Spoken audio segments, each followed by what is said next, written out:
बहू की 10 मामूली गलतियां जो सास को उसकी दुश्मन बना देती हैं।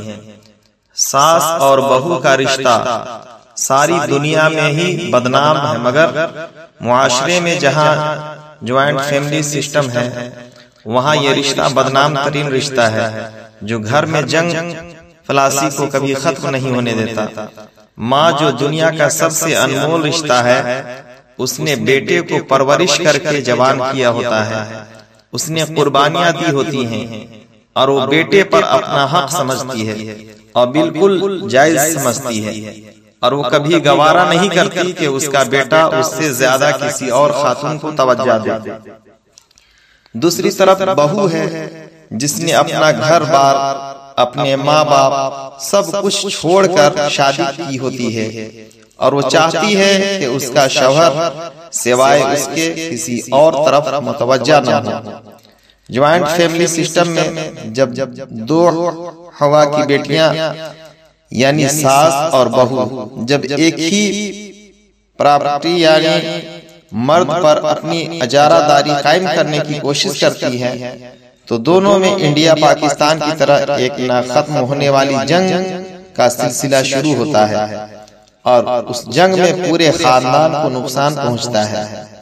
इस वीडियो में हम बहू की 10 ऐसी गलतियां जो वो बेख्याली में करती है और सास की नजरों में चुभने लगती है जिक्र कर रहे हैं, जिस पर अगर नई शादीशुदा खवातीन थोड़ी सी तवज्जो दे दें तो घर की मलका यानी सास से उनके ताल्लुकात इंतहाई मजबूत और बेटियों जैसे हो सकते हैं।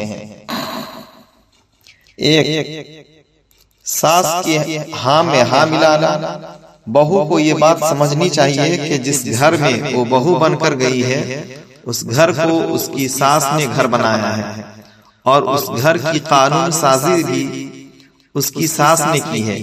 लिहाजा सास चाहे गलत हो या ठीक हो, या बहू को पहले 5 साल सास की किसी बात से इख्तलाफ नहीं करना चाहिए। सास की हाँ में हाँ मिलाओ, उसकी पूरी बात सुनो और बात को दरमियान में से मत काटो और सास की हर बात में सास की तरफदारी करो। औरत की दोस्त सिर्फ उसी सूरत में बनती है जब वो दूसरी औरत की हर बात को सुने और उसे बिल्कुल हक पर करार दे और उसके साथ हमदर्दी जाहिर करे।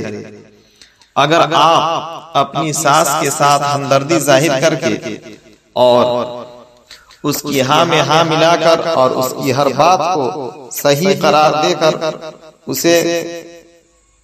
उसके दिल में जगह बनाने में कामयाब हो जाए तो समझ ले सास के बाद घर की मलका का ताज आपके सर पर रखा जाएगा। नंबर 2, डांट पर हरगिज नहीं रोना। घर के किसी काम पर सास अगर बहू को डांट दे तो आम तौर पर बहू की आंखों से आंसू जारी हो जाते हैं और ये एक संगीन गलती है। सिवाय बेटी के रिश्ते के औरत का दिल औरत के आंसू देखकर कभी नहीं पिघलता। वो उसे हमेशा मगरमच्छ के आंसू करार देगी और बहू का आंसू बहाना सास के दिल में शक डाल देता है कि अब ये मेरे बेटे को मेरे खिलाफ भड़काएगी। इसलिए सास अगर डांटे तो माथे पर बिल डाले बगैर मासूम मुंह बना लेना है और अपनी गलती का फौरन एतराफ करके जैसा सास कह रही हो वैसा करना है। और अगर आप ऐसा करेंगी तो कुछ अरसे बाद सास का रवैया नरम होता चला जाएगा और वो आपके काम में कीड़े निकालना बंद कर देगी।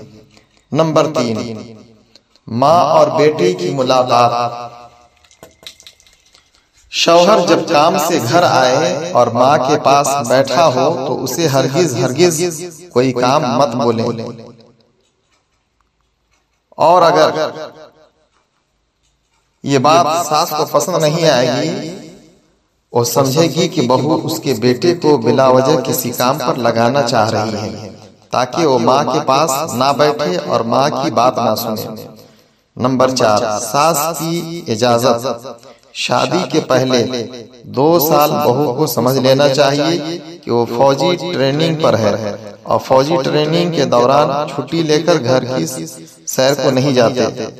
इसीलिए बहू को चाहिए कि अपने माँ बाप के घर शुरू के 2 साल में कम से कम जाए और सास से इजाजत लेकर जाए, और बेहतर होगा कि सास को अपने साथ लेकर जाए ताकि सास के दिल में ये बात जड़ ना पकड़े कि बहू अपने घर जाकर हमारे घर के मुतालिक कोई भी चुगली करती है। ऐसा बहू को ज्यादा अरसा नहीं करना पड़ेगा और उससे सास का एतमाद बहू पर बढ़ता चला जाएगा। नंबर 5, शौहर से मोहब्बत। बहू को चाहिए कि अपनी मोहब्बत का इजहार अपने शौहर से सिवाय अपने बंद कमरे के घर की किसी और जगह पर ना करे, और अगर शौहर छेड़खानी करने की कोशिश करे तो उसे मुनासिब अल्फाज के साथ मना करके अपने काम पर तवज्जो दे। बहू के ऐसा करने से सास का दिल बहू की तरफ बढ़ता चला जाएगा और वो घर के कामों में उस पर एतमाद करने लगेगी। नंबर 6, बनाव सिंगार। बेटे के घर लौटने से पहले सास की नजर बहू पर होती है और बहू को चाहिए कि शौहर के घर आने से पहले काम खत्म कर ले और बनाव सिंगार करे। उससे जहां शौहर खुश होगा वहां सास भी खुश होगी कि लड़की मेरे बेटे का ख्याल रखती है। ये वीडियो पसंद आए तो लाइक, शेयर, कमेंट और चैनल को सब्सक्राइब करना ना भूलें।